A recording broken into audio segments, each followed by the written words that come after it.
Thank you, Minister. Saanich North and the Islands. Thank you, Madam Speaker. You've all been there. Whether you have a summer home on one of our Saanich relatives, Mayne, Pender, Saltspring, Galiano, or Saturna, or you've passed through to catch a flight or a ferry back home, you've all been to Saanich North and the Islands. It is really an incredible place. Saanich has always been a social, economic, and environmental unit. The Saanich Peninsula and southern Gulf Islands have worked together for centuries. My roots tap deep into the soil there. For countless generations, the land and the ocean have produced great wealth in Saanich. A rich culture, abundant watersheds and forests, bays and inlets teeming with wild Pacific salmon, sophisticated trade networks creating prosperity. This is still the case for Saanich North and the Islands. My Saltspring, my ancestors, believed that Saanich was the center of the universe, and I tend to agree.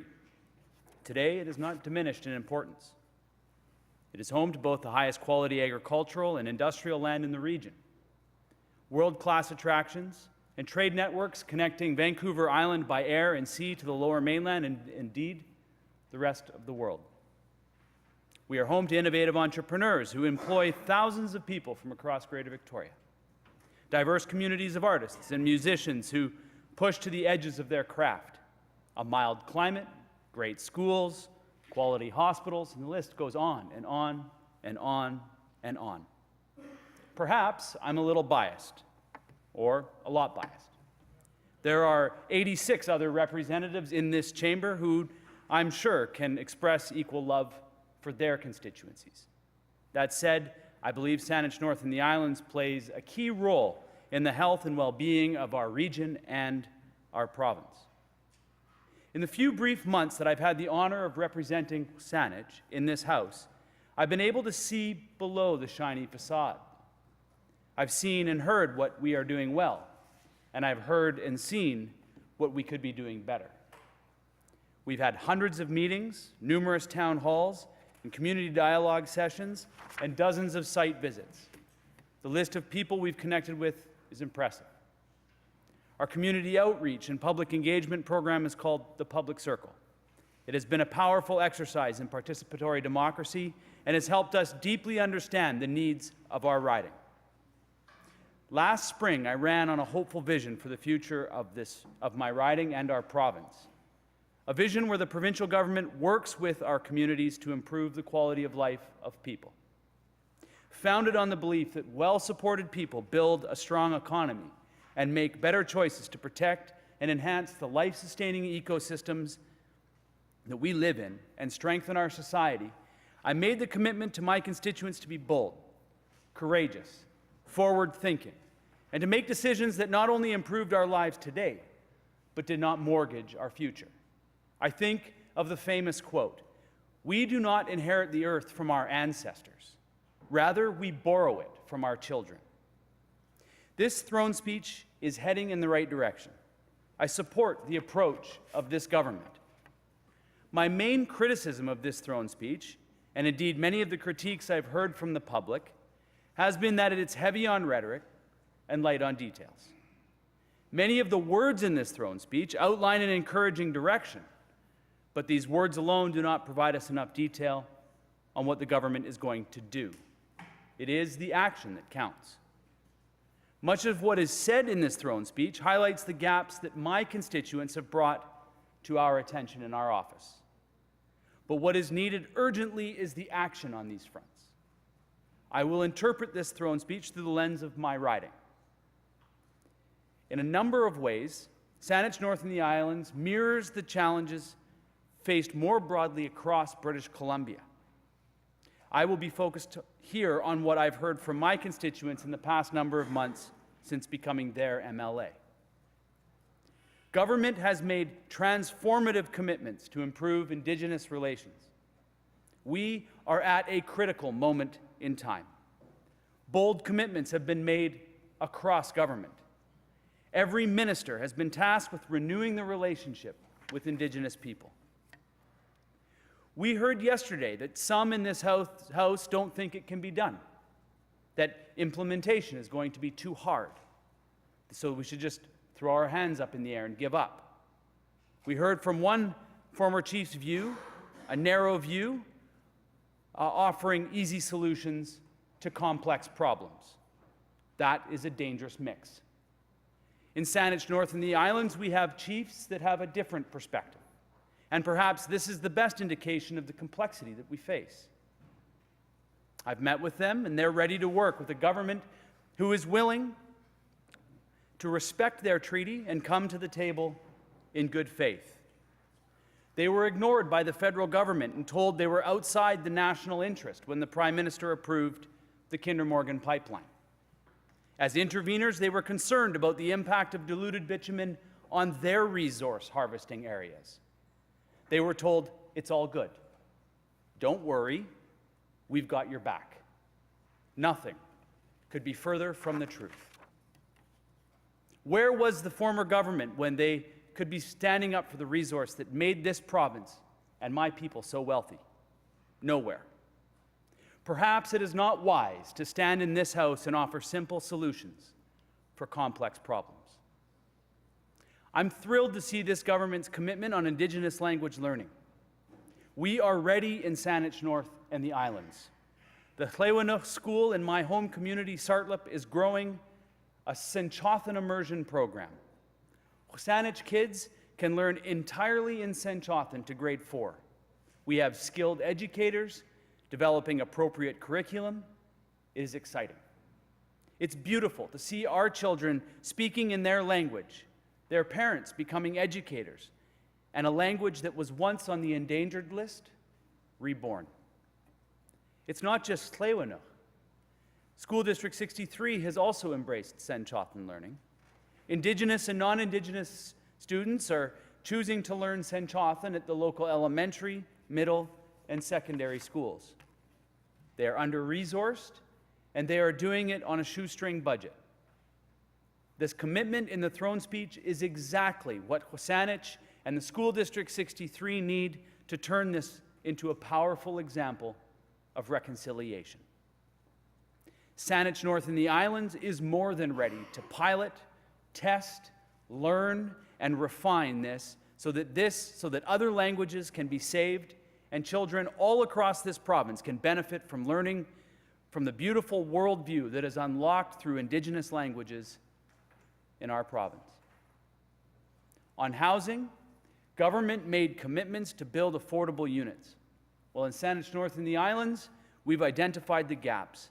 We know the need for housing solutions for workers, for low-income families, and seniors.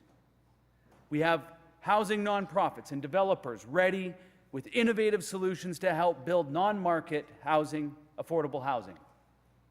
We are ready to take advantage of the investment in housing in this throne speech. I look forward to the long-awaited announcements in the budget next week on how government is going to address the speculative forces inflating our real estate market and putting housing out of reach for British Columbians just trying to get by. On transportation, government, through this throne speech, has made a commitment to the Lower Mainland. No doubt it was needed. But I'm disappointed not to see more focus on the needs of the capital region. We have the Transit Futures Plan. It is 7 years old now.